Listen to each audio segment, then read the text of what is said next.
I actually have never said this publicly, but I burnt out and I ended up having a grand mal seizure in an airport and just woke up on the floor of the airport with all of these people around me. And long story short, that pretty much ended my surfing career because I won the Eastern Championship and the National Championship in 2004. So that summer I won everything. And then by October, I couldn't even surf anymore. And so that completely changed everything for me.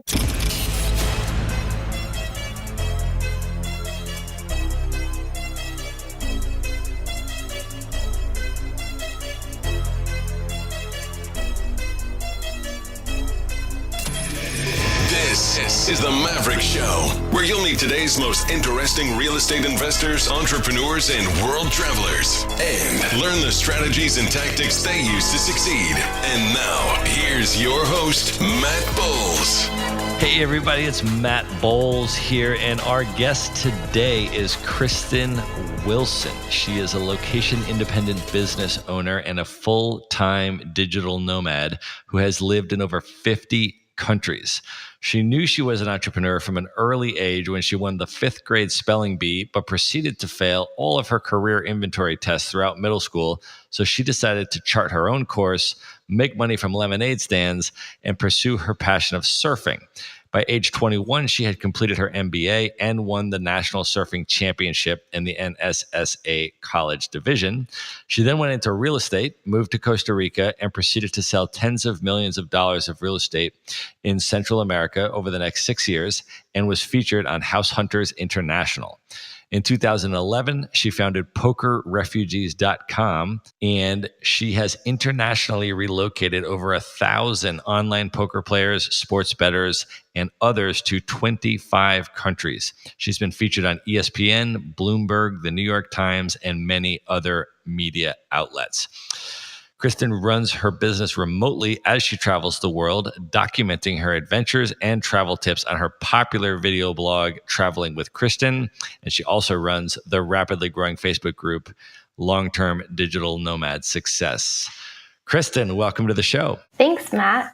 So you and I met fairly recently. It was over the last month, and we met on a boat in the middle of the Mediterranean Sea.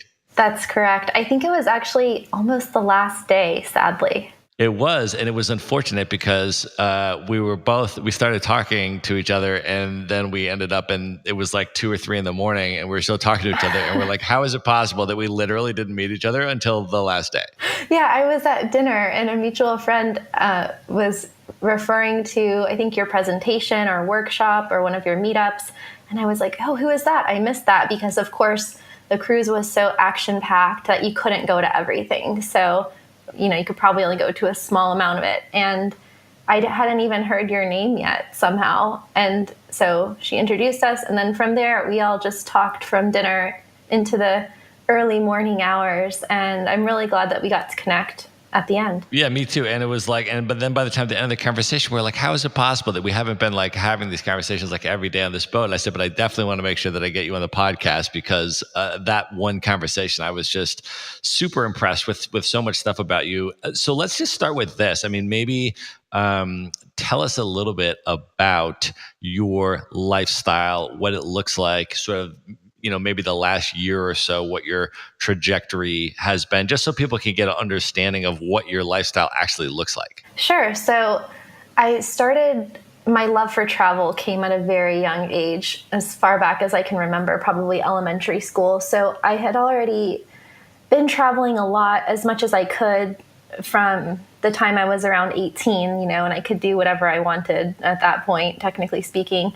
So I had studied abroad in college and ended up taking a job in Costa Rica in 2005 and just basically stayed there. And that was the traditional model of being an expat or an expatriate, somebody who lives in another country. And it wasn't until I started my company, Poker Refugees, once I got a year or so into that I realized, of course, at that point, the technology had changed significantly between 2005 and 2011. So in 2012, I realized that I didn't really need to stay in the same place. Like I had been living in Costa Rica or Nicaragua for years, and I really missed traveling. I would only go places a couple times a year. So I decided to start traveling full time in January 2013, and I really haven't stopped since then. It's very comfortable for me to live in pretty much any country and work from anywhere. It just kind of feels like second nature. And there's been a little bit of an ebb and a flow where I've gone back to the US and set up a bit of a home base. But I have been completely location independent again for about the past year. So for a couple of years there, I would say 2015, 2016, I would stay in the US about 50% of the time and then travel for 50% of the time. And I was just traveling so much that it didn't really make sense to keep a home base. So for the past year, I've been mostly in Europe, just basically spending anywhere from a week to a month in each destination. And currently I'm based in Bulgaria.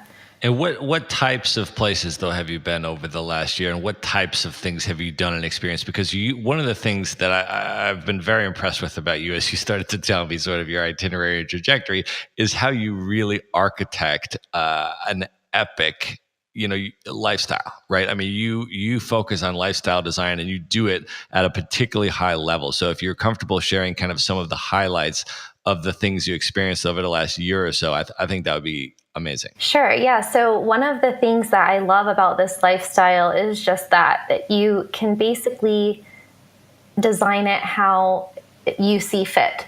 And I really cherish being able to spend a lot of quality time with friends and family because of this lifestyle. So I end up having the opportunity to go on a lot of really fun trips, but working at the same time. So at this point, so many of my friends and of course my family members, they know my lifestyle, they know how much I travel. So every time somebody gets a week vacation or a 2-week vacation or something is happening in the family, they invite me to go. So just in the past year, like a friend invited me on a business trip to the Philippines. So we traveled through the Philippines and Thailand, and then she went back to work and I continued on staying in Thailand longer, went to Bali, then went to visit a friend in Australia, and just kind of would bounce around because the more years that you're in this lifestyle, the more friends you end up having everywhere in the world. So even though if you're traveling by yourself, you're never really alone because you end up having connections, acquaintances, or even really good friends in almost every country that you go to or every city that you go to. So some of the other trips that I went on in the past year, I think maybe the pace was a bit faster than it should have been because I was kind of, at the end of the year, I was kind of exhausted. But let's see, I went to Iceland 3 times for different reasons, like for weddings, to go with a friend, just different opportunities kept coming up. I went to St. Lucia with a friend who has a timeshare there, and we got about 30 people together to rent out this big villa in St. Lucia and sailing around and things like that. I spent my birthday in Italy, which is someplace that I hadn't been for 17 years. So the very first time I went out of the country was to Italy when I graduated from high school. And then I ended up back there 50 countries later. So that was really fun. I went with a friend to Positano and all along the Amalfi Coast, and of course Rome. Let's see, what else did I do? Went to some friends and I rented sailboats, catamarans, and sailed around Croatia for a week. I would also balance these social trips with trips by myself. So I think that's a really important, which maybe we can talk about later, is how to sustain this kind of lifestyle long term. So it's not like every trip is necessarily back to back, although some of them are, like from Italy, I went to Croatia, and then from there on a road trip through the Balkans, and then from there to Serbia, also with friends. So sometimes they can be strung together, but also you have to know yourself and know when can you have that ebb and flow. So to kind of reconnect in between trips, I would go places by myself, and it would be somewhere like Estonia, where I went on my own solo road trip into the forests and stayed in Tallinn and just had a really relaxing, quiet time in nature. I spent about a month in Krakow and throughout Poland.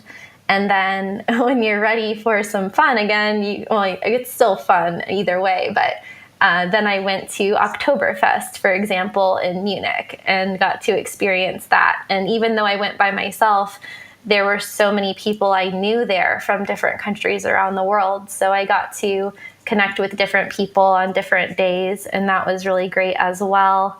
And then I ended the year in Costa Rica in a large, luxury vacation home filled with my poker clients. So a lot of my poker playing clients are also pretty big on sites like YouTube and Twitch, which is the live streaming platform for online gamers. And so sometimes when I put together houses with groups of my clients, they'll actually invite me to come and hang out or stay there as well, because we live very parallel lives and similar lifestyles. So I spent the last 6 weeks of last year in Costa Rica with 8 of my clients who we're all working online. We're sharing expenses, sharing a maid, sharing a private chef. I taught them surf lessons. We shot a house tour, so we would be doing videos, live streaming, all sorts of things. So that's a really fun way to balance different aspects of work and fun and collaboration together. And then this year has been keeping up with the pace. Started off in Las Vegas because why not? My sister lives there actually. And then went to Japan for the ski week, went snowboarding in a town called Niseko, which is on the northern island of Japan, and actually has the highest annual snowfall in the world. Really love Japan, but also broke my thumb snowboarding. So I ended up staying in Japan for about 2.5 months. And then I flew from Japan to Spain to meet up with people for the Nomad cruise. And then after that, continued traveling with everybody throughout Greece. And then from Athens, flew to Bulgaria. And I have a lot, of course, still planned for the rest of the year, because opportunities are always coming up. And there's so many digital nomad events, conferences, co-living situations, co-workations, if you will. So it's going to be a really exciting year. And I'm looking forward to of course, always the next destination and the next Nomad cruise as well. So that is a kind of a summary of the last year. And right now I am in Valencia, Spain, and you are in Bulgaria. Mm-hmm. So I'm just sort of positioning ourselves here for the listeners, and I'm excited for the year too. And hopefully our paths will cross again as it did last month. I'm sure we will see each other at some point for the rest of the year. But let's take this opportunity, since you just kind of gave that overview, for talking a little bit about because I want to get into the entrepreneurship stuff with you as well. But maybe just after that, we could. Right now we could talk a little bit about the sustainability stuff, because I know your presentation on the Nomad cruise was about how to sustain this lifestyle long term. And I think that's a really, really important topic for folks, even for folks that are newer or just getting into the scene, or the lifestyle, or they're considering the lifestyle.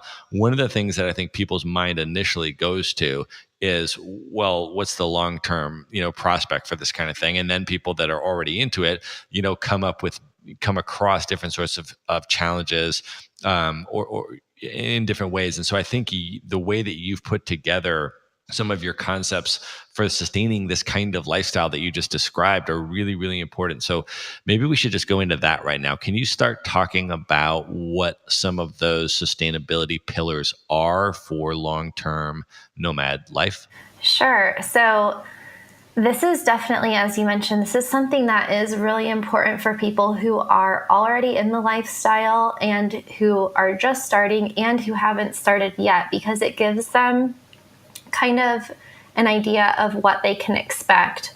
And I know that it's relevant for people who've been in it for 5 or 10 years, because I've been living abroad for over 13 years. And I know that my friends and peers and other people who I've been around for the same amount of time are all still struggling with the same things. So when I was preparing for my workshop, I was thinking, really far back into kind of the nature of humans and humanity and our genetics themselves, because no matter how fast technology changes or how modern we think we are in our lifestyle now, we still aren't that far removed from human history in general. I mean, it's only been a few decades, really, that all of this innovation has been happening at such a fast rate.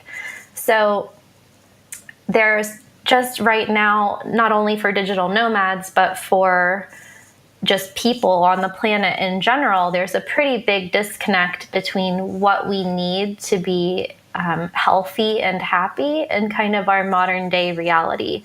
So, and of course, that's because of technology. So technology makes our lives better, but also causes some challenges that need to be addressed. So things like being inactive from sitting at the computer all day, and having people are struggling with a lot of mental health issues, anxiety, depression, and just burnout, because we're using our brains for our work instead of our physical bodies, which is what has been like for such a long time. So I was going back and looking at that disconnect, and then how it's expanded when you get to the digital nomad realm, because not only do we have to deal with the same things that everybody else is dealing with who's alive right now, but it's also magnified because we are in the beginning of the adoption. We're early adopters of this cycle, and there's not a lot of support. There's not very many companies or products or solutions for the specific problems that we have. So we are making it up as we go along. We're defining success for ourselves. We're creating solutions for our own issues on the way.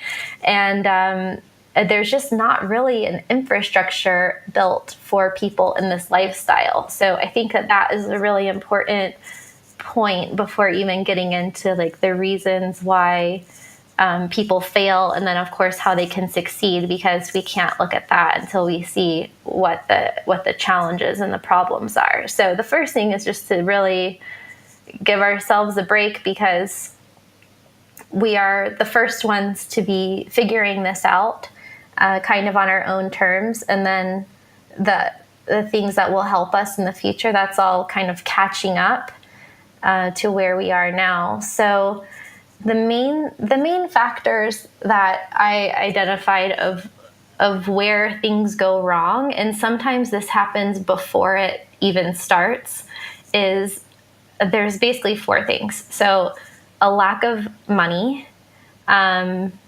there's cultural inflexibility, as I call it. So just a problem adapting with new cultures. There's the loneliness factor, which of course is something that people also struggle with in their life before becoming digital nomads. And then there's a lack of clarity.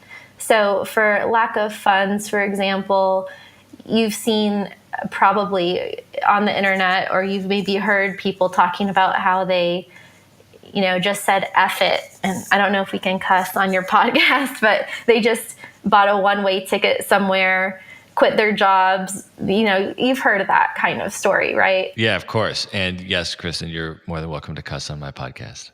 Okay. So they're like, fuck it.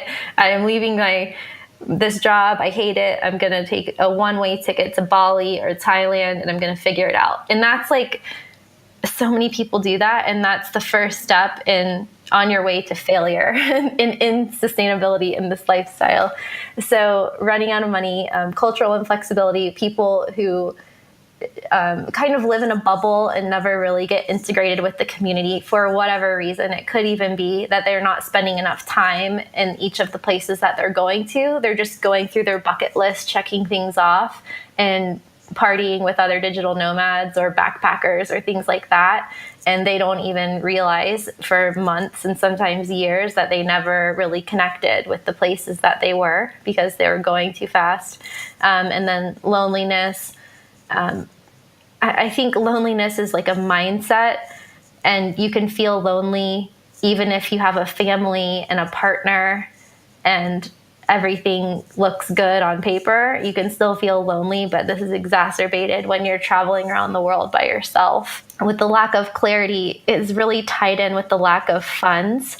When you have people who want to become digital nomads, but they think they know in their brain why they want to do it, but they don't actually have a connection between travel and what one of my favorite authors, Cal Newport, calls a unifying career mission, for example. So they don't have their why very clear as to like why they're doing this. And sometimes I think people subconsciously think that everything's going to be better when they travel because they're running away from problems and they're going to get a new perspective and it's going to be better once X, Y, and Z happen. And that typically traveling causes or creates the opportunity or the space for more problems to come into play. So that's a whole nother story in itself. But so there's just a lack of clarity on why they're doing it. Also, where they're going, how they're going to fund it, how long they're going to fund it. And so what ends up happening is after a certain amount of time goes by, and it's different for everybody, they just start to realize that maybe they haven't formed deep connections. Maybe they didn't even expect to, but they didn't know that that was missing until after the fact. And they're struggling with paying their bills, so they're stuck in a certain number of destinations that they can afford. They don't know where they're going next. And people just end up being really ungrounded. And they start kind of questioning why they're doing this. And this is where you see on YouTube and on social media now, because it's been a few years that this lifestyle has been more mainstream. You start seeing headlines like, being a digital nomad is a scam, or it's not sustainable, or, all sorts of other negative headlines and things like that. And I think that's because of the reasons that I mentioned. So people don't really know why they're there or where they're going. And it's this kind of either quarter life crisis or midlife crisis that starts showing back up in the digital nomad lifestyle itself. So those are some of the ways that things can go wrong. But then it's also, of course, important to talk about like the sustainable part. And so to kind of counteract those things, I think identifying why you're doing that is super important. And that's in your business and also in your life. And especially if you're ready to take your life outside of your old life. So outside of your comfort zone, outside of your hometown, outside of your support circle of friends and family, and, kind of go out into the world by yourself. So besides establishing why you're doing it and then creating a logistical plan to back it up and be successful long term, you also have to have a job. You have to have proven income streams. And if you don't have your own business or an employer that lets you work remotely, then you need to have a lot of diversified revenue streams so that you can support yourself if you lose some of them. And this is another thing that people do is they go somewhere and then they think they're going to figure it out once they get there, but they don't take into consideration how much work it's going to be. And one of the things actually the main thing that all of my clients have had in common, whether they were poker players or corporate executives or digital nomads or any other type of employee or retiree, is they all had jobs or they all had reliable revenue sources that they knew exactly how much money they were going to be making every month. So that's something that especially the younger digital nomads don't necessarily have.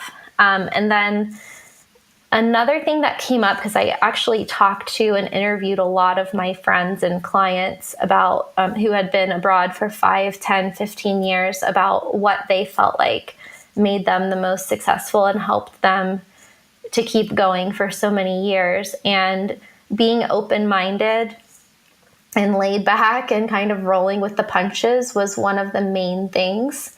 And I think that counteracts the kind of cultural inflexibility. So when you are living in a foreign country, to just be able to be more flexible and more patient with the way things work and more accepting of the differences, especially if you're establishing a business, opening a bank account, working with local people, things like that. And then another huge thing was finding your own community or tribe or support system, which really counteracts that point I talked about for loneliness. So many of the people, everybody missed their friends, missed their families, and the way that they were able to keep going and keep traveling without just being really homesick forever is to either create their own family or find a like-minded community and create a support system wherever they go. And that can be done in a few different ways. And I think the most common ways are to slow travel so that you're spending 3 months, 6 months, 1 year, 2 years or more in any given destination so that you can really meet people. And then also digitally, there's so many groups now, communities, retreats, conferences, and ways to meet other digital nomads. So if you're not going to meet regular people in the place that you're living, you now have the opportunity to meet other transient people so that you can kind of create a global network of friends and never really feel like you're alone and not supported.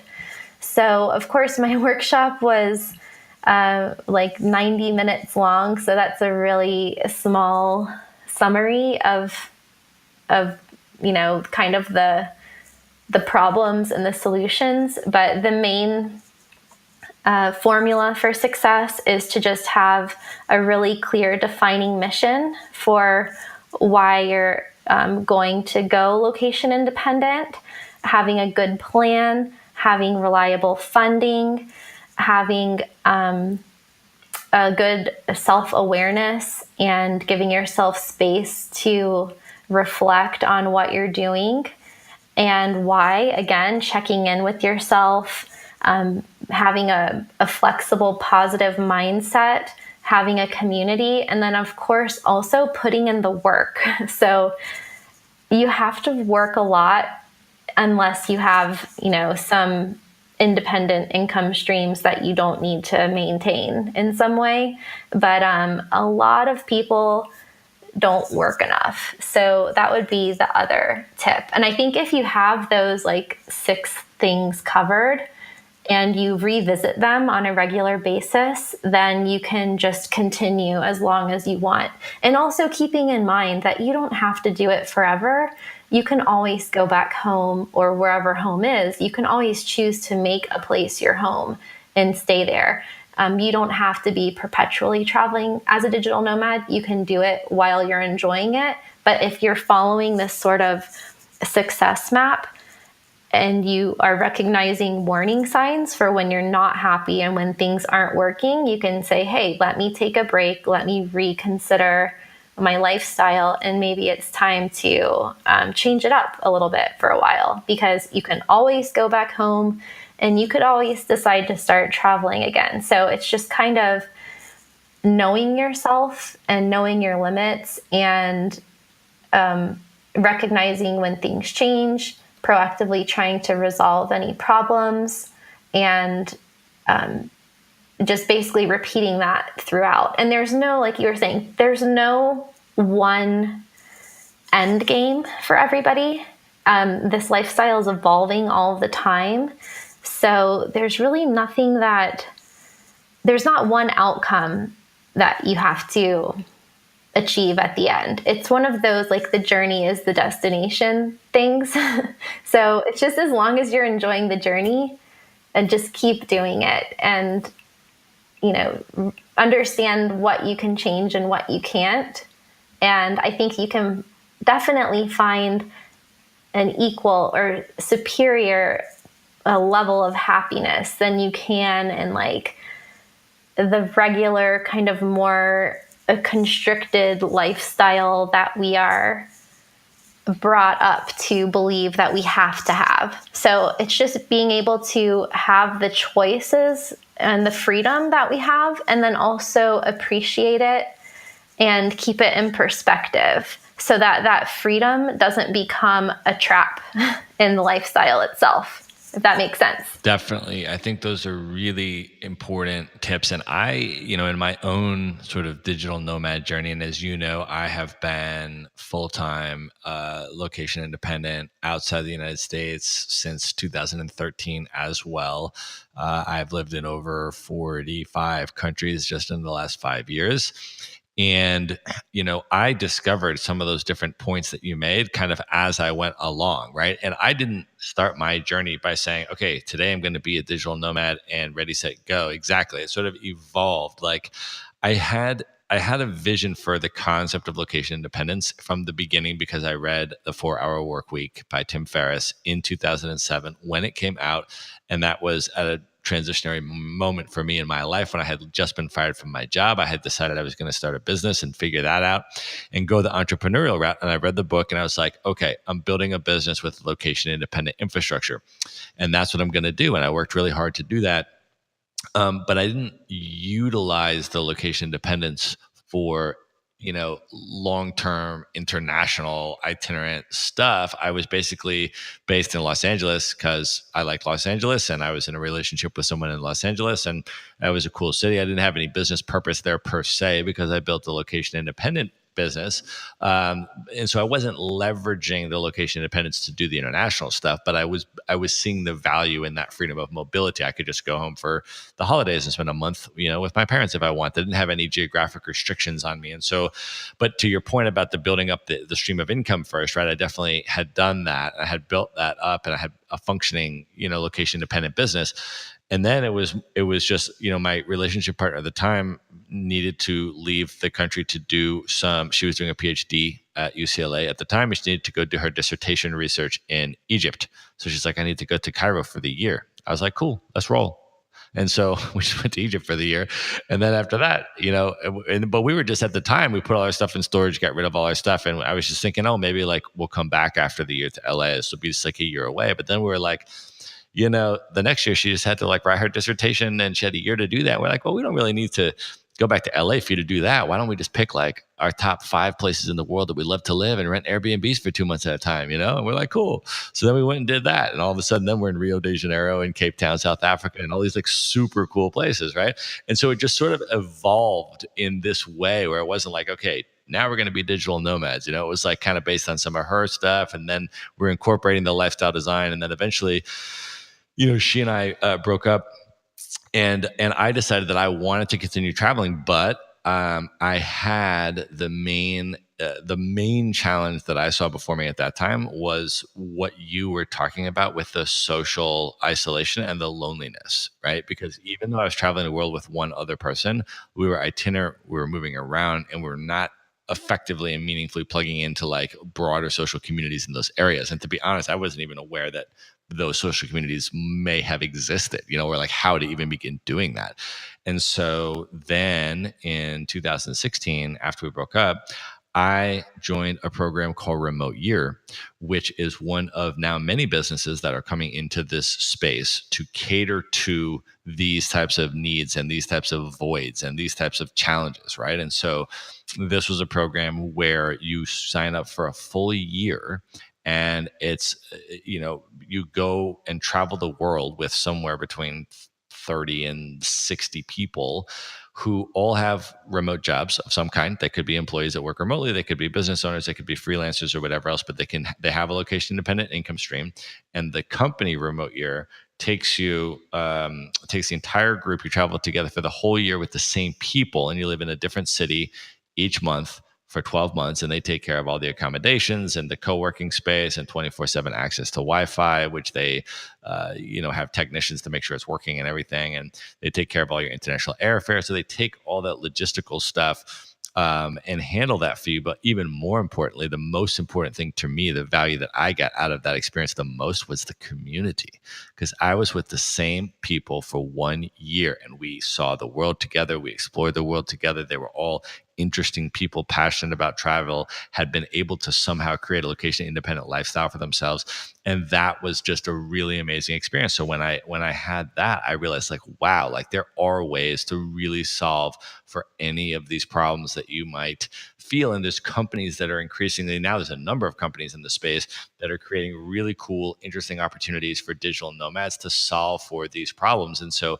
when people are thinking about, this lifestyle, should I get into it? Can I sustain it? Is it long term? I think, just having kind of a vision of what that ecosystem currently looks like, right? With programs like Remote Year. I've also done, some travel with other programs too. It's a program called Hacker Paradise that I was in Vietnam with for a month earlier this year. I'm going to go back, and I'm going to go to Japan and Korea with them later this year. Is another example of another program. And then, but the other thing is I went to Chiang Mai for 7 weeks, and I plugged into the community that's there. And that's an amazingly well-organized social community that you can just show up and walk in and be included in that. But, in my early part of my journey, I had no idea that any of that stuff existed, Yeah. It's actually, there's so much to unpack there, because I first heard about Remote Year in 2015, I think when they were doing their first one. And I thought, this is going to solve so many problems, because it solves the problem of just having to plan your own travel, which is so time consuming and definitely not the best use of almost anyone's time. And I plan travel for a living for other people. So when I'm planning it for myself, it's just basically taking away from my income. So it's so great to just show up somewhere, whether it's 1 year or 1 month, in like a Wi-Fi tribe or one of the places similar to Remote Year. As you mentioned, there's a lot of companies now, because they handle, basically you get an instant group of friends. You don't have to worry about internet, and you don't have to worry about where you're going to live.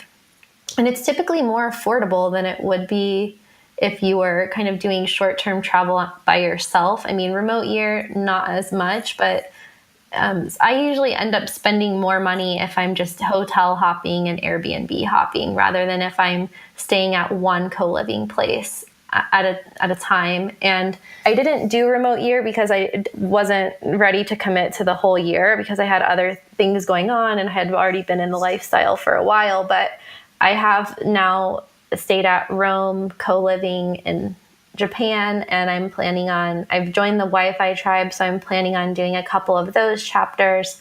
I've looked at Hacker Paradise and some of the other ones. So I think that's a really exciting thing on the horizon. Well, it's here now, but it's just going to grow, because I remember seeing back in the old days when Nomad, it wasn't even Nomad List yet. It was like the Nomad List Slack forum from maybe like 2013 or something like that. Yeah. And I remember somebody posted in there, how do we solve housing for digital nomads?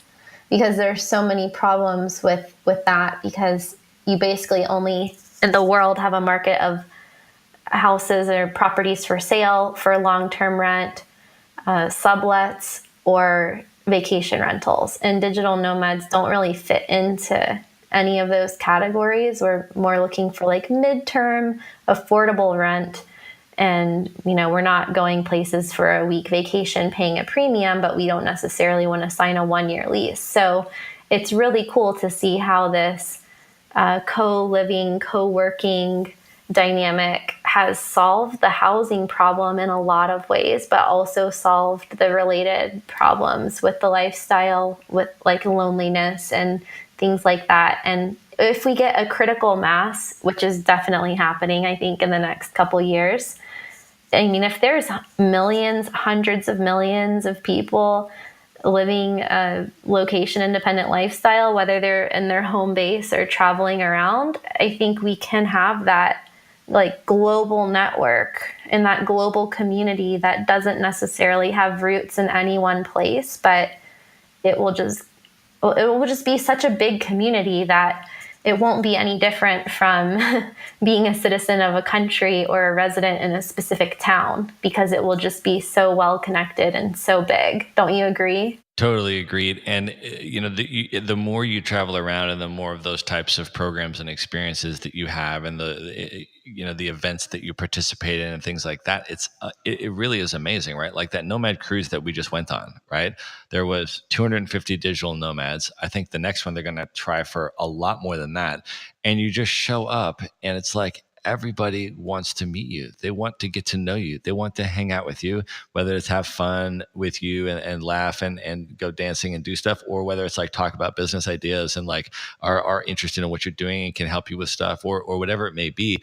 But you have people that want to like engage with you, get to know you on a meaningful level, and then go explore cool places with you. And that is also what I am experiencing when I go and, plug into these different places that I go. So now the way I'm structuring my lifestyle is, I'm going to go to this city here and this city there and this city there, but I'm kind of doing it mostly, unless, I do some of the stuff where it's like a few friends, like we'll go and like do this cool stuff. Like we're going to go through the wine country in France and, do some cool stuff like that. But for the most part, when I'm doing longer term stuff, I'm doing it as part of these live work communities. So I know that as soon as I land in a city that I've never been to, I'm immediately going to have a group of people that's going to want to, they know I'm coming. They want to meet me. They want to hang out with me. They want to explore the city with me. And you just have solved for that social isolation problem. I mean, it's amazing. Yeah. And another thing for your listeners who haven't experienced this type of lifestyle yet, or even digital nomads who are still on their own and haven't kind of dipped their toe into this co-living, is it's so inclusive, like you were saying. And I don't know if even in the community, we've really like dove into this topic so much, because if you think of when you were living in LA or when you're living in your hometown, you do get in a routine and you do end up with a kind of a fixed social circle, and you have to make a real effort to meet new people. Like if you're living in America, who do you hang out with? It's like your friends from school, from college, your coworkers, people you meet maybe at the gym, or if you're a parent, maybe with other parents, you have kids the same age, but it's a little bit limited, and people aren't necessarily in the disposition and the mindset to just talk to strangers, like to strike up a conversation with people and then dive so deep so fast. Like you go into Starbucks, no one's talking to each other. And even when I go back to the States, I kind of get back into that routine and have like my handful of friends, or I see them at yoga class or whatever. But my friend group only expands if, you really like make an effort to maybe meet mutual friends of other friends, or go to meetup groups and things like that. And it does tend to stay pretty surface level, like, oh, so, what do you do for work? Because that's the first question everyone always asks. And it just kind of stays in that zone. Whereas in this co-living, digital nomad, location independent community, it's unprecedented, I think, to have a community of complete strangers that just right off the bat have understanding. They don't care how old you are. They don't care what you look like. They don't care how much money you have. They don't care what your job is. They don't care what color your skin is. They literally don't care.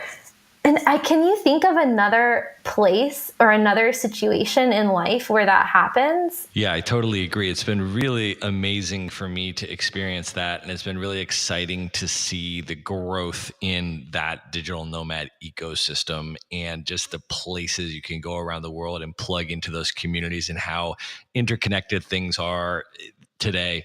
But I want to also, Kristin, sort of transition now a little bit and talk about your entrepreneurial journey, because the first thing maybe where we could start as you sort of tell your story that stood out to me because I related to it from my own entrepreneurial journey is that there are multiple points in your trajectory and your path where you had to pivot or change course, either because something happened and befell you and sort of blocked the path that you were on and you needed to, or because an opportunity arose and you saw a different way to go about doing something and you seized upon that opportunity. And I think that one of the most important lessons for entrepreneurs or for people that want to get into that game or change something in their life, I feel like there's a lot of times a lot of inertia where they feel like they have to stay on the same path that they're on. And, one of the things that certainly happened in my life is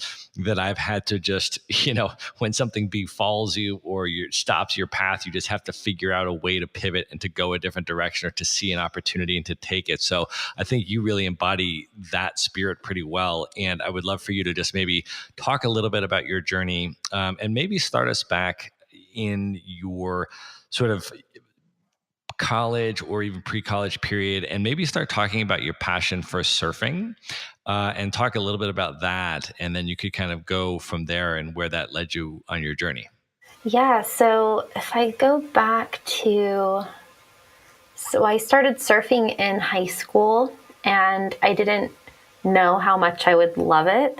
And it kind of became my life. And if anyone surfs, you know what I mean. It's not just a sport or an activity that you do, but it kind of becomes your identity. And there's this whole subculture around surfing.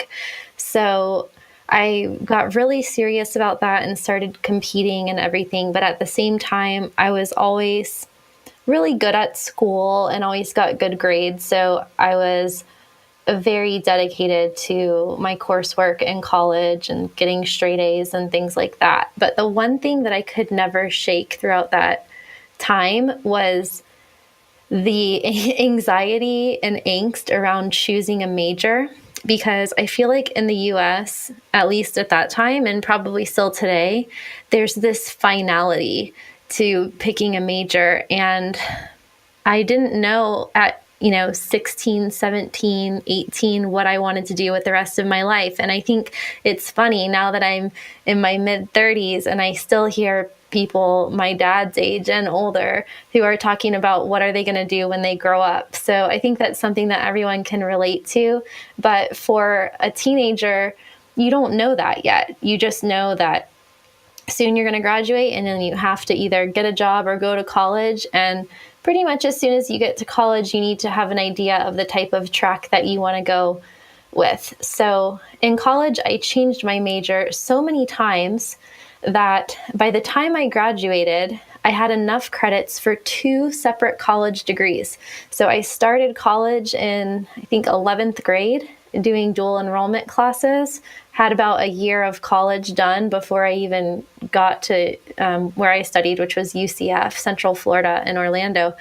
And so yeah, I ended up with enough credits for 2 college degrees and only 1 major and no minors. So that can just kind of set the stage for all the different directions that I was going in. That was kind of going to be foreshadowing the different directions that my career would go in, right? Yeah, I totally relate to that, by the way, because in college, I was just taking all of these different electives that I was interested in. And then they were like, you have to pick a major. I was like, but I don't want to. I just want to keep picking interesting classes and taking them all. Yeah, I wish that there should be some other major that would work. I guess there's liberal arts or liberal studies, but that just seems like the major for people who can't decide.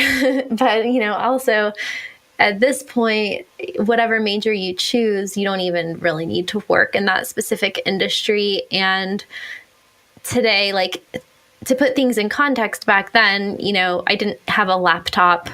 I didn't have a laptop until grad school. So it's a lot different for the kids that are in school today, because they can even start their side hustle during high school or college with the internet, but we didn't necessarily have that option. So even when I graduated, I finally majored in international business and studied abroad a couple times and really got a feel for what it was like to live abroad and fell in love with just the whole concept of it. So I've been living in foreign countries since age 20. So it's been about, almost like 15 years total, I think. So, but I still didn't know what I wanted to do for work. Like, I knew I loved traveling, graduated with honors, whatever. So instead of getting a job, I went to grad school.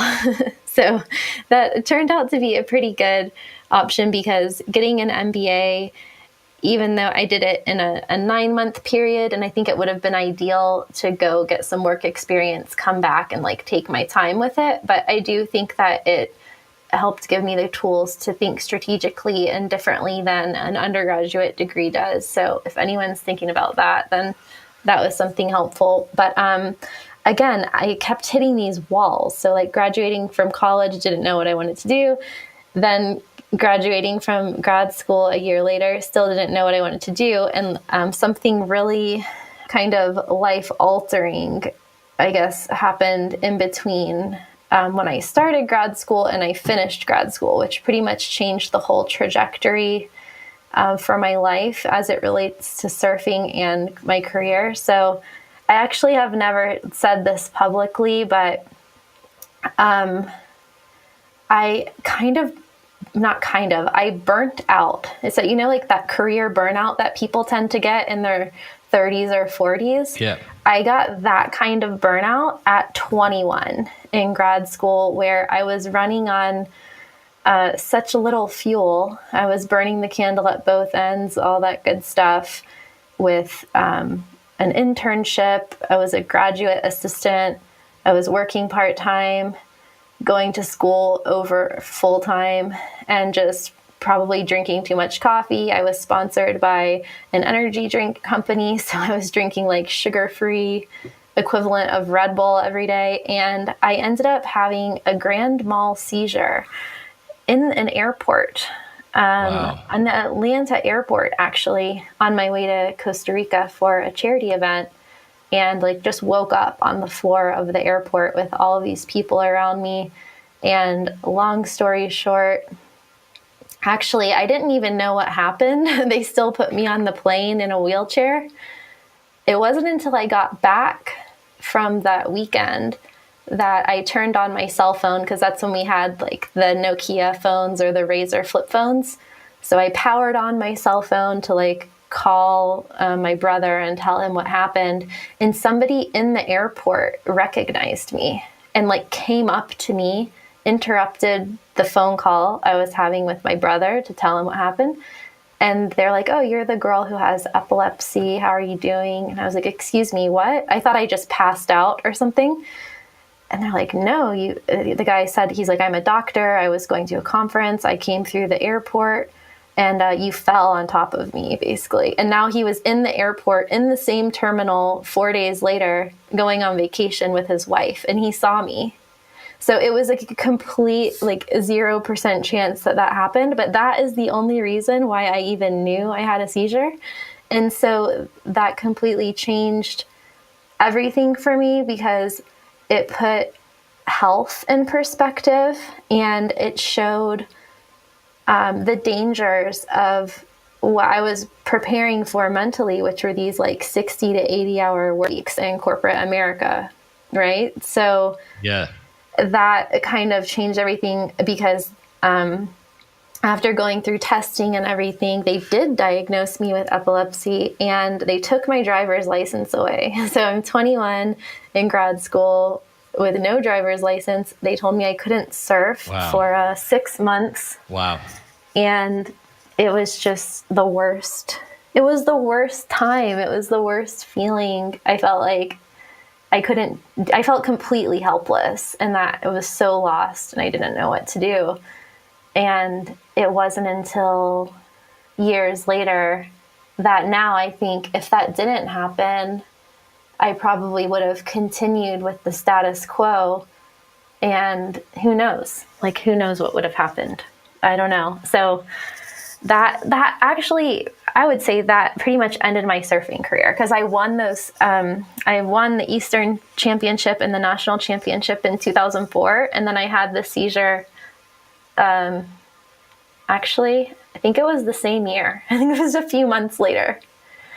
Yeah. So that summer I won everything. And then by October, I couldn't even surf anymore. So when I graduated from grad school, I was pretty depressed. I didn't know what I was going to do, and I was really depressed with the options that were available to me because I didn't graduate from an Ivy League school, so we didn't have that type of career placement.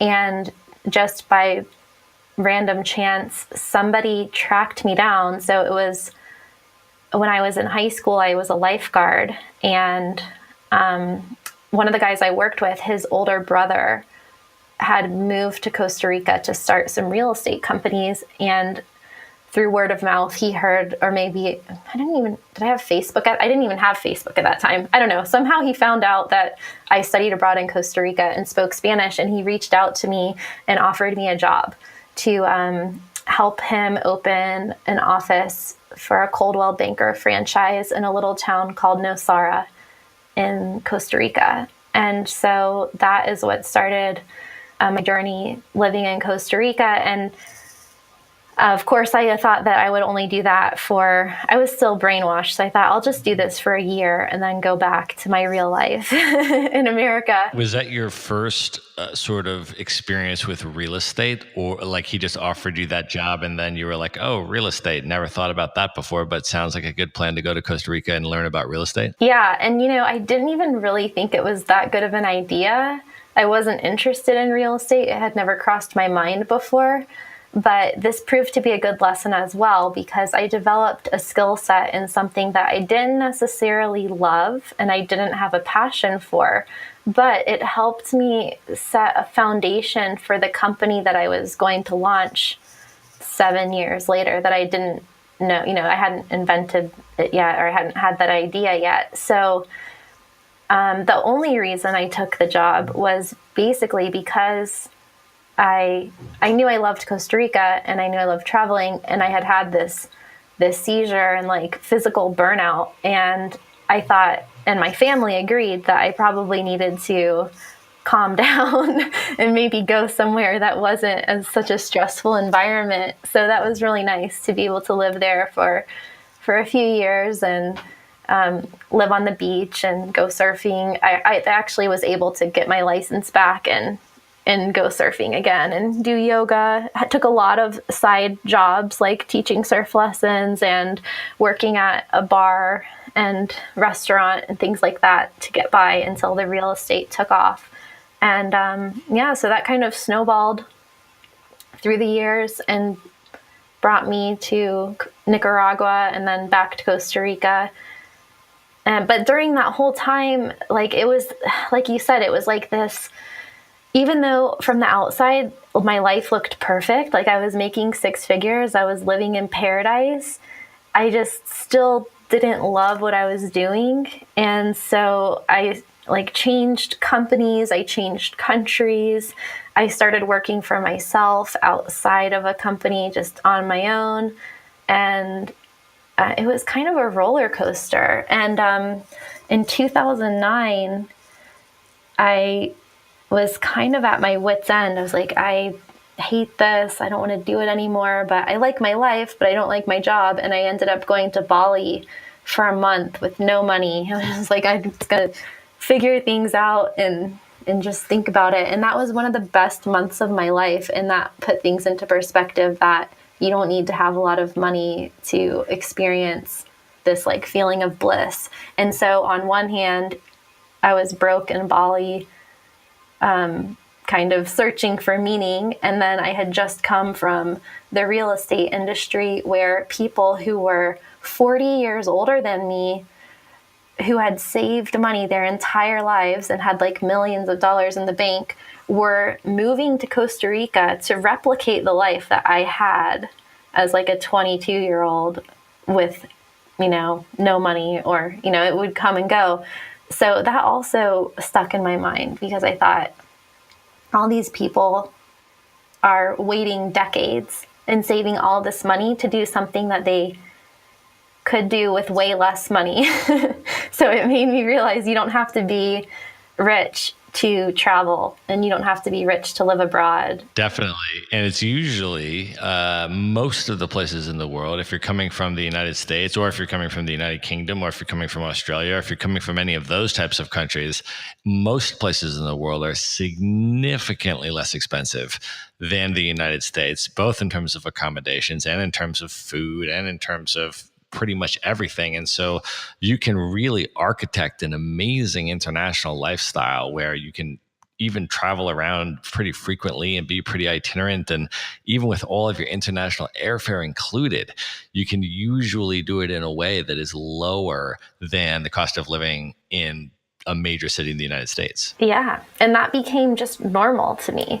So people would always say, like, oh, when are you coming back? And how are you doing this? And I was just like, this is my life. Like, I'm not going back anywhere because my life is wherever I am. It's not like separate. Right. It doesn't matter where I am geographically. Right. And that was around the same time the 4-Hour Work Week came out, which was like 2007, which I completely randomly saw in a Barnes and Noble during like a 1-week trip to the US to visit my family. I just saw it in the back corner of a Barnes and Noble on the UCF campus. And I just saw the cover of it out of the corner of my eye. And I'm like, that looks interesting. And I picked it up, and I had no idea it would become this like cult classic.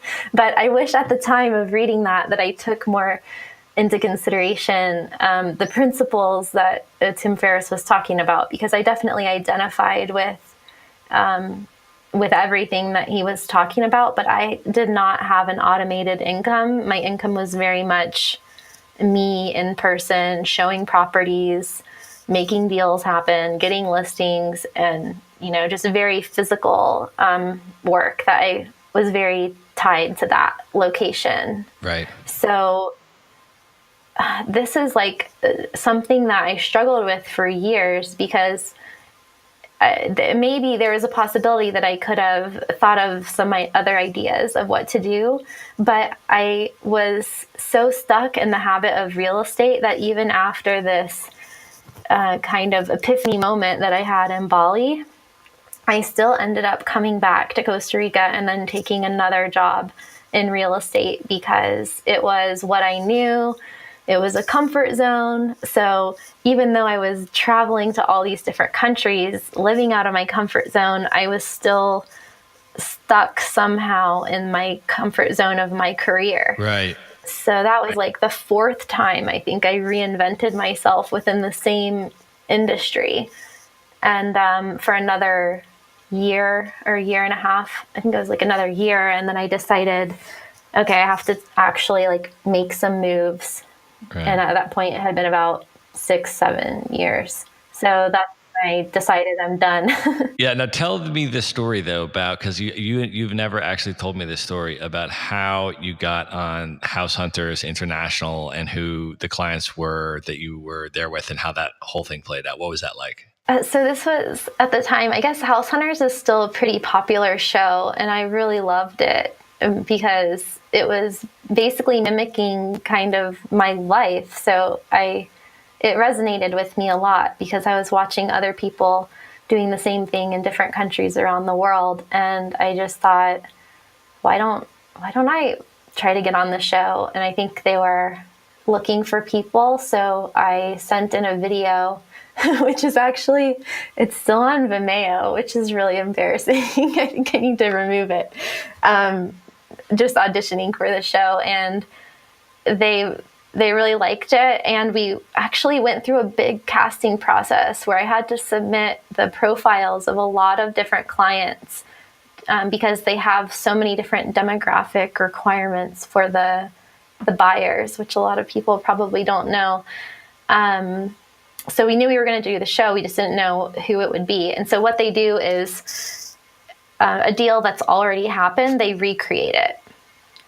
So in the end, we didn't even use, they were real estate clients of my firm, but they weren't my clients. They were my friends' clients, but they were friends of mine. And they were my clients for rentals, but the house that they bought, they didn't buy through me, but they bought like 5 properties. So we recreated that, and the client was a lord, so of royal, basically, from Denmark. So here we had Danish royalty and his fiance, who was a model from Brazil. So they were just like this beautiful couple, also living kind of as digital nomads because he was working in finance and she could model from anywhere. So that was 2011. So still way before people were really talking about digital nomads. And that was really fun. It still runs, and people will contact me on Facebook and say, "Hey, I saw your Health Centers episode." And they asked me to do it a couple more times, but to be honest, they don't really pay you. I think I got, I don't know, it was not that much, maybe a few $100s, and it took months of planning and then 3 or 4 days to film. So even though it was fun, I felt like it was a kind of closure for my career in real estate, that I could have this like little piece of my history there to just kind of bring everything together. And I really wanted to show an authentic perspective of what it was like to buy real estate in that area, because I felt like a lot of the stuff on TV was a little bit fake. So I really wanted to kind of bring all my experience into this 20-minute TV show. So I'm glad I did it. Yeah, that's amazing. Well, you'll have to let me know where I can watch it, because I definitely want to see that episode. And if there happens to be a link or something like that, we can definitely share it in the show notes, because I'm sure that would be amazing. But yeah, that's incredible to leave that. Now you have that kind of historical sort of archival, piece that will be there about you and, your contributions in that period of your life, which is really amazing. So then let's talk about from there, the transition. How did Poker Refugees come about, and how did you see the opportunity for it? And maybe you could talk a little bit about what it is and the business model that you designed there. So this is, I think, an important takeaway for people who might be involved in a lot of different things. They might have a lot of different interests, and maybe they're feeling a little bit lost and they're just not sure how or when things are going to come together.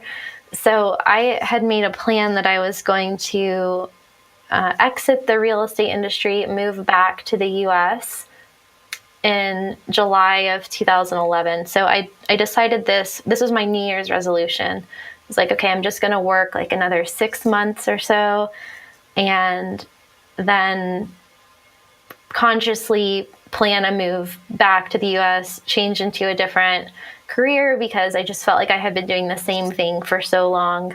And so by April, something happened, which is called the Poker Black Friday, which is where the US Department of Justice shut down or seized a lot of the websites of online gaming operators that were based offshore but offering services to customers in the United States.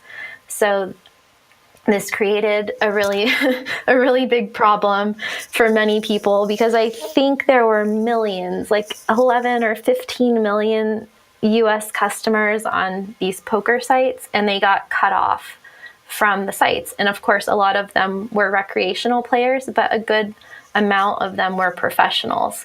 And the only reason I knew that this kind of economy existed, this online poker economy, is because a lot of those sites, or most of them, were based in Costa Rica for whatever reason, maybe taxes or good regulations or whatever. So I knew a lot of the people who worked in those companies, and I was aware of the dynamic of the online poker players and the companies. So kind of overnight, these companies had to stop their operations, and I knew that the mindset of professional poker players and sports bettors wouldn't be that they're just going to stop making money, because they were making tons of money. They were doing a job that they loved. They were working online from home. They had complete freedom. And they were mostly like in their 20s, 30s, just having a blast and loving life. And so I thought, well, they're going to have to leave the US, because it could take years, if not decades, if ever, for the US to regulate online poker in a way that they can make a living doing the same thing. So I was already helping retired people and expats and executives and multinational employees relocate to Central America. So I thought, why don't I just help poker players? So that's how I came up with the idea for poker refugees and sports refugees. And it was this really perfect marriage of all of my years of my background. So everything started to make sense. The studying abroad at age 20, learning Spanish, living in all these different countries, stumbling through and crawling my way up the learning curve of how to live abroad and how to do everything from opening a bank account to setting up your utilities and things like that. And also my business background. So I just combined all of those skills and that expertise into relocation packages that were specifically for this really, really narrow niche market. And that was in 2011, and I'm still doing it today. So yeah, it's been an amazing time, a completely life-changing experience. From the day that I launched the company, I think within an hour, I got a phone call to my cell phone from ESPN wanting to interview me, and it just took off from there. And I learned so much about online business, and it allowed me to travel remotely. And yeah, just completely changed my life. And it's been a lot of work and a long road, but I'm really glad that I took that risk, even when nobody else understood my idea. They didn't understand the business model. They didn't think it would be successful for more than 3 months or 6 months. And now it's in the 7th year.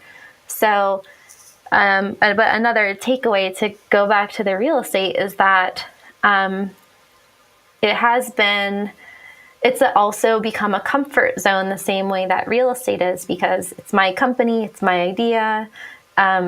I implemented everything. And so, people say that their companies are like their babies. So it's been a personal challenge for me to also try to grow and learn from new facets of the industry, or incorporate more things as the online business world and online marketing and everything continues to evolve. So over the past year or so, that's also what I've been doing, just to continue to challenge myself and to create new products and services that can be accessible and beneficial to people outside of the online gaming industry, because of course that's such a small niche market, and now there's such a greater need for people of every industry to be able to travel freely and live and work abroad. And the whole reason I started Poker Refugees was because I felt so compelled to promote the lifestyle in the same way that kind of Tim Ferriss with the 4-hour work week. I just wanted to help as many people as possible, because I knew that they would see the light once they got out. So, and of course, so much has happened. Like, guys who were living in their parents' basement in Kansas now have 2 kids and are living on the beach in Mexico or something. So it's just like something that was so controversial at the time is now so commonplace. And it's amazing to see, because more and more people now, like, it's going to be millions of people who are, if not already, who are seeing that they can live life on their own terms and be like completely free financially, geographically, and in their career, and just kind of create it as they go along. So, you can never see every step in the road, but you can sometimes see the next step and the next step. And even if you feel like you're just going really slow or stumbling along, sometimes you look back and you see how everything fit together so perfectly that you could have never planned it that way. Right. And at the time, a lot of times it seems like a setback, or it seems like a major problem or a challenge or an obstacle. But then when you are able to navigate around it or take a different opportunity or see a different path, all of a sudden there's a lot of transferable skills and experiences, and it all builds up and culminates if you just have the confidence to continue to follow the path that's being laid out before you. Yeah. And for these guys, this was, people were saying that they were suicidal. Like, this was a massive, massive problem because people had lost. Some of the companies went under and went out of business, and some people had like millions of dollars, like their whole life savings, hundreds of thousands of dollars tied up in different sites, and some of them never got the money back depending on which site they had the money on, and some of them got paid back by other companies, which merged or acquired some companies, and it kind of worked itself out, but it took years and it never completely worked out. And online gaming is still not completely regulated in the US, and it's state by state, and there's all these things. So to go from these people who had absolutely no option, they were in such dire straits that the only thing that they could do was leave the country and try to start over from zero.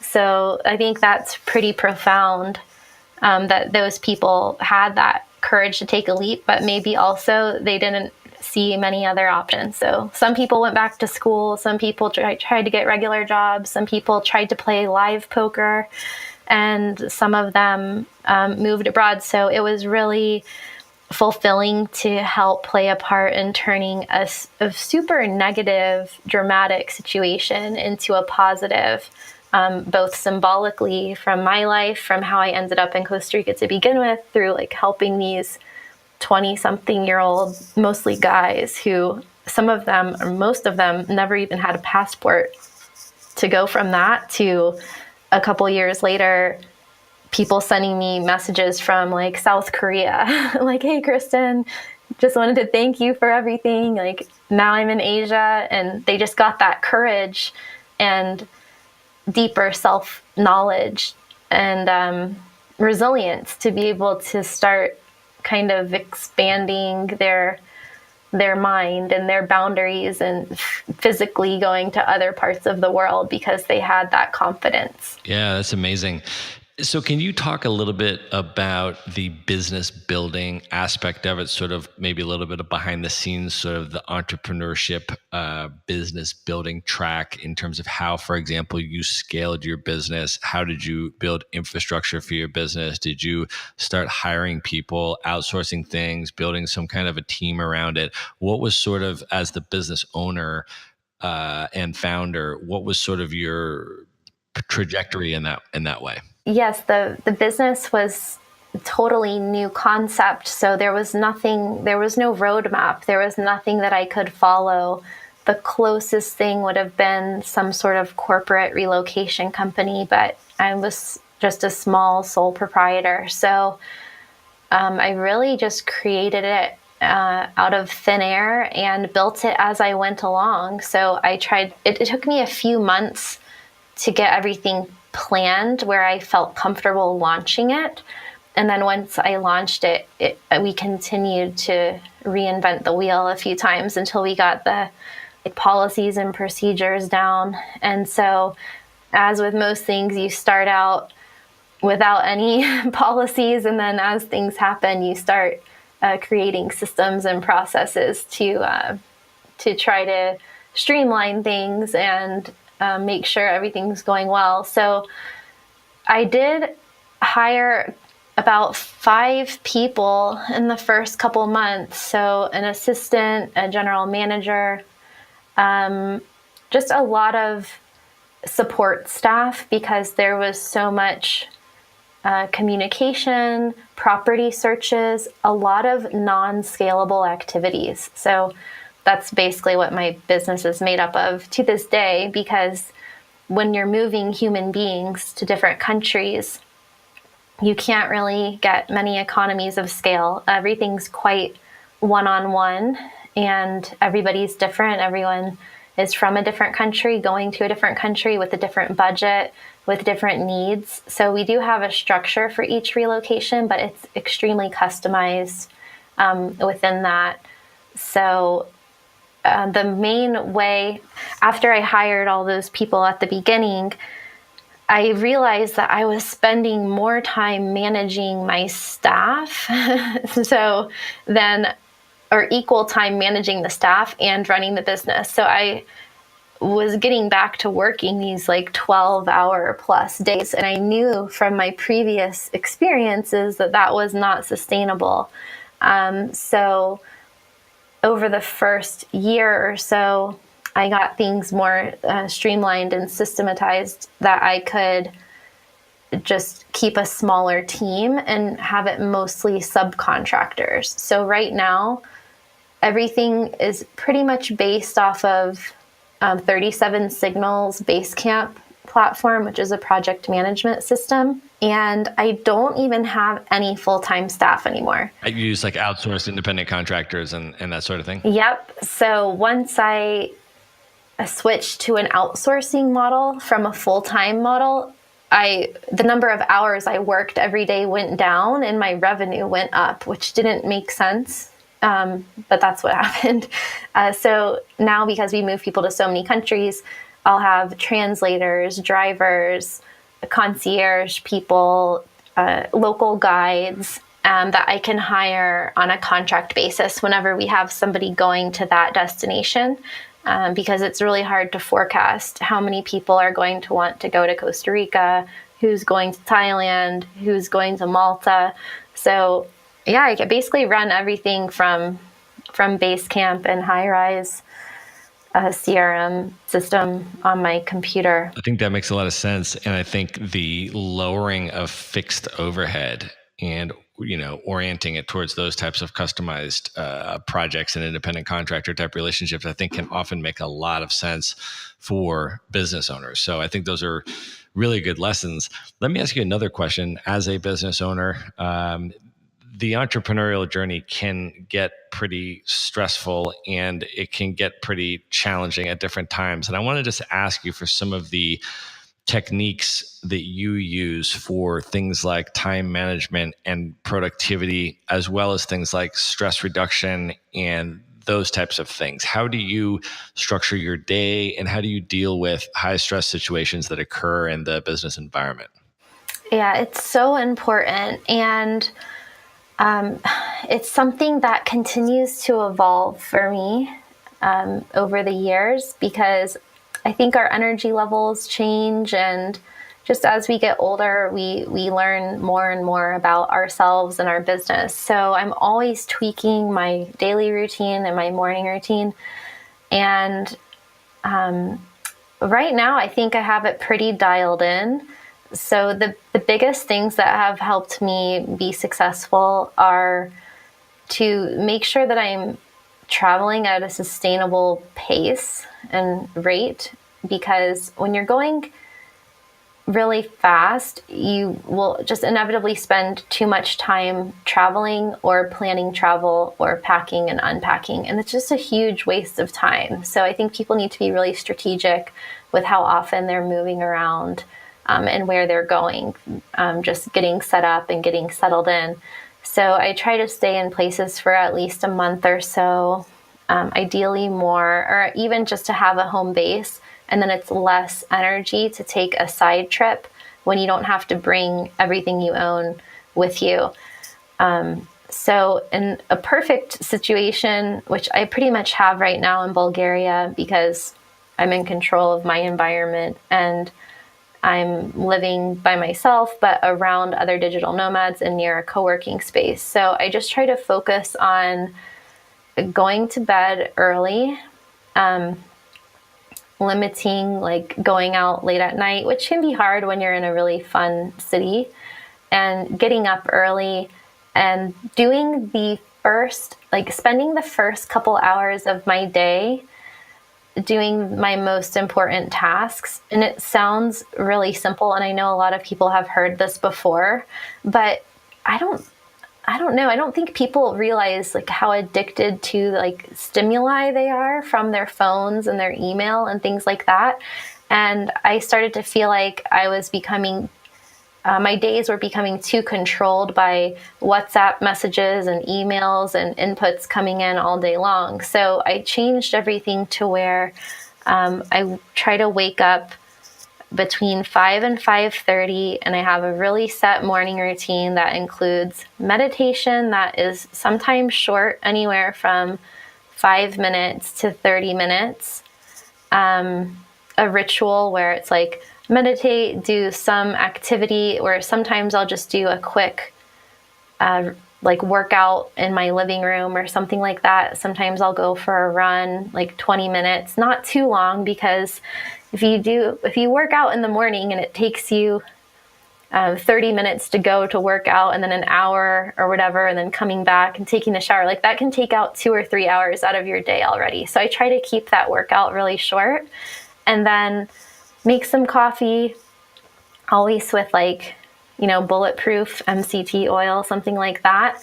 And I work on, for the next 2 to 3 hours, the most important things that are going to take the most amount of focus.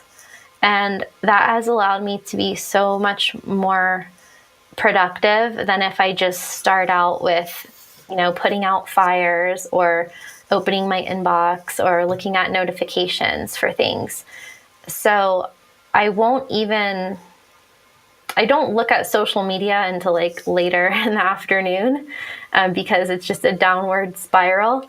But by the time I get that done, and then I have lunch, and then I work on email and things like that, like more shallow work tasks, because everybody gets that afternoon dip. And that's like my least creative, least awake time of day. So in the later hours of the day, I'll do things that are less cognitively challenging. And that's been working for me really well. But the one thing that has kind of taken things to a new level, which I copied from Benjamin Hardy, who's the most read person on Medium, I believe. I took his journaling course, and I used to journal when I was a kid, but I didn't ever do it in my adult career after college, because think of how much you're writing in college anyway, and then you're working and you're tired, and the last thing you feel like doing is writing. But I took Ben Hardy's journaling course at the beginning of the year, and now I've been journaling every day, and it has allowed me to better track my progress towards my goals. And I've been able to kind of create things and complete them at a faster rate than I was before, because I'm constantly reminding myself of what my priorities are. And I'm scheduling things into small tasks during the week, and I'm just daily writing about what I did, what I didn't get done, what I want to do, what's still left on the list. And so that's really helped me to get through things a lot faster. So I would say like my main tip for people is to just throw your phone on the other side of the room. Like your phone is kind of your enemy. And everything is there. You can have 100 apps on your phone, but if you can just get through the first half of your day with your most important stuff, then you can relax and have that like productive feeling at the end of the day. Yeah, I totally agree with that. I think that is outstanding advice. And I think if a lot of people listen to very productive people speak about their productivity habits, I think they will find a lot of similarity with what you just said. So with that, Kristin, are you ready for some lightning round questions? I'm ready. Let's do it. The lightning round. All right. What is the top book that you would recommend to people? Maybe a book that has influenced you or has impacted you profoundly on your journey. What would be your top book recommendation? Let's see. My top book, my favorite book right now that I've already read twice this year is The Obstacle is the Way by Ryan Holiday. Yep. Love it. Okay. What is your top app or productivity tool that you're currently using that you would recommend? I have two really, really small ones. One is the Focus Page extension on Chrome, because I know everybody opens tons of apps and you can't avoid looking at this blank page asking you what your number one priority is for the day. So it forces you to prioritize. And then also the saving grace that has changed my life and made me a happier person is a timeline blocker for Facebook. And there's a ton of different ones, and it basically deletes your news feed. So if you have to go on Facebook for work, which many people do, and messages and things like that, in place of a distracting news feed, which you have to try not to look at, is a motivational quote or something like that. And it's just, I've had it for about 1.5 years now, and it saves me so much time. Okay, cool. So what is your favorite podcast that you listen to or blog that you read? I love JLD's Entrepreneur on Fire, because I know he's doing different formats now, but that 20 to 30 minute consistent format is really easy to digest, and I always get something of value from that. And my favorite blog is probably Ben Hardy. Okay, what are your top 3 favorite destinations that you have ever traveled to? Well, one of them, I think you mentioned earlier, the wine country in France. I have to say that's such a magical place. Did a road trip from Biarritz through Saint Emilion and Bordeaux, and it's just like pinching myself the whole time.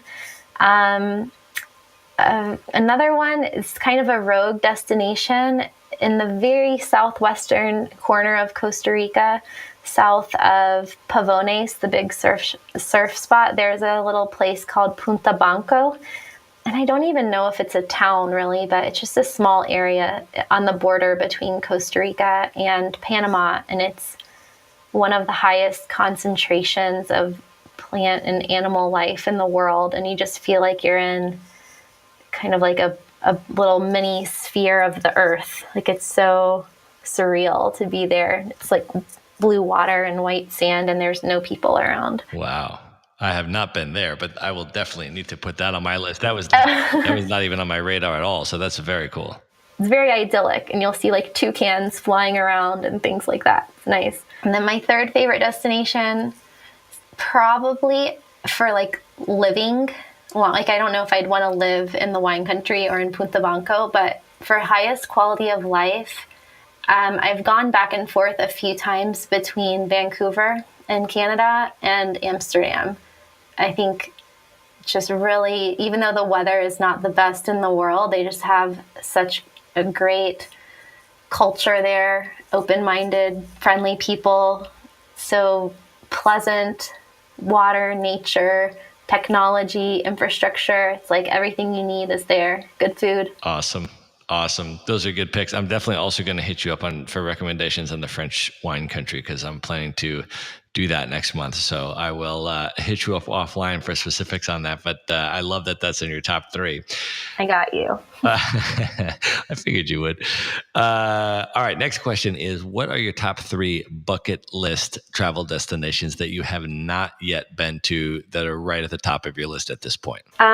So Cape Town, which is kind of trending right now, but it's been on my list for a really long time. And I had a plane ticket there in February, and I had to cancel it because of my snowboarding accident. So I'm thinking of going there later this year. And also, kind of similar with like the Vancouver Amsterdam vibe, I've heard a lot about Copenhagen, and it's supposed to be one of the like best qualities of life in the world, and just a really nice place to be. I love riding my bicycle around cities. So I've been wanting to go to Denmark for a while, and I've been everywhere around it, but I've never been to Denmark. And then another place that I've been super close to but haven't actually been, that's not very exotic, but from a historical perspective, when I travel as a digital nomad, I really love going to museums and things like that. And I've kind of been so interested in the World War I, like front lines region in France and Belgium. So I really want to go there as like a side trip to check out all of that history. Awesome. Okay, last lightning round question. If you could have dinner with any celebrity or author or public figure, who would you choose and why? I would have to say Marcus Aurelius, the former Roman emperor, for anyone who's familiar with Stoicism. And if you've read The Obstacle is the Way, also you would know. But I mean, he's a hero, and his writings and his thoughts, they transcend time. And I really relate so much to what he wrote back then. It's just so surreal to read the writings of somebody who was so powerful and to see that they were thinking about and struggling with the same things that we are today in 2018. Awesome. Cool. Okay, Kristin, so I want people to be able to connect with you in a couple different ways. You are putting out a whole bunch of amazing content. I have just started, I've subscribed to your YouTube channel, and I've just started following your Traveling with Kristin videos, which are amazing. So I want you to be able to tell people a little bit about that, what you're doing with the channel, what they can expect, and then how they can follow you there and other places as well. Yes. So the Traveling with Kristin YouTube channel, I just started really in the past 6 months, and it has vlogs, travel videos, digital nomad tips, digital nomad destinations. I just posted my first podcast video on there. I'm doing a lot of live streams, and it just has basically everything that I'm learning about or that I'm doing or recommending, and helping other people to achieve a location independent lifestyle is there on Facebook, at Traveling with Kristin, Instagram, YouTube. And then to be able to connect with people more directly, I created a group called Long-Term Digital Nomad Success on Facebook. So I'm really engaging a lot with the community, since it's something that, I've lived and breathed for so many years now. So my next focus is just helping more people to live life on their own terms, whatever that means for them, and to flatten the learning curve to get started in the lifestyle. So there's a lot of resources and courses and things that I'm developing right now that I'm really excited to release out there into the world. Awesome. Well, you are putting out incredible and really important content. I'm a member of the Long-Term Digital Nomad Success Group in Facebook, and I've been very impressed with the extent to which you have not just posted cool stuff, but engaged with people. People need help or advice on where they are in their journey, and you'll just type a comment to them and make a suggestion, and they'll appreciate it and it'll add value to them. And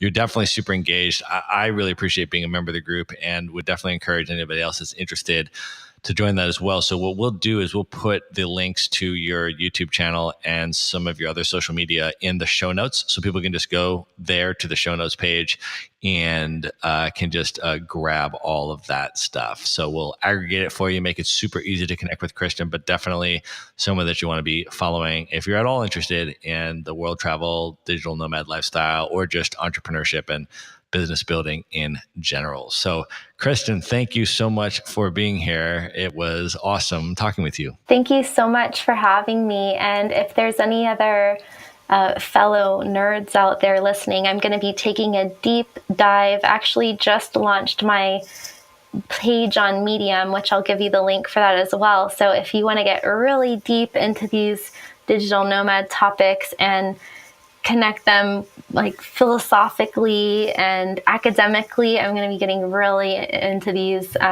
topics in writing for people who are more into reading versus the videos and the social media stuff. So I'll make sure I just thought of that. I'll make sure to give you that too. I just launched it yesterday. That's awesome. I'm super excited to check that out. And just send over the link to that. We'll put that in the show notes as well, so people can have access to that. But that sounds amazing. I look forward to checking it out. And thank you again for being here, Kristin. Thanks so much, Matt. And I hope to see you soon for a glass of wine. Let's do that very soon. Have a great one. Bye-bye. Be sure to visit the show notes page at themaverickshow.com for direct links to all the books, people, and resources mentioned in this episode. You'll find all that and much more at themaverickshow.com. Would you like to get Maverick Investor Group's white paper on real estate investing for digital nomads? How to buy U.S. rental properties from anywhere in the world and finance an epic international lifestyle? Just go to themaverickshow.com/nomad. The report is totally free and available for you now at themaverickshow.com/nomad. Do you want to learn how to travel the world for a year plus with carry-on luggage only and look good while you're doing it? Go to themaverickshow.com/packing to see a free recorded webinar and learn exactly how Matt does it. He shows you the luggage he uses, the specific items he packs, and the travel brands he likes most. Even if you're just looking to go on shorter trips, but pack more efficiently and eliminate your checked luggage, you won't want to miss this. You can watch the free recorded webinar at themaverickshow.com/packing.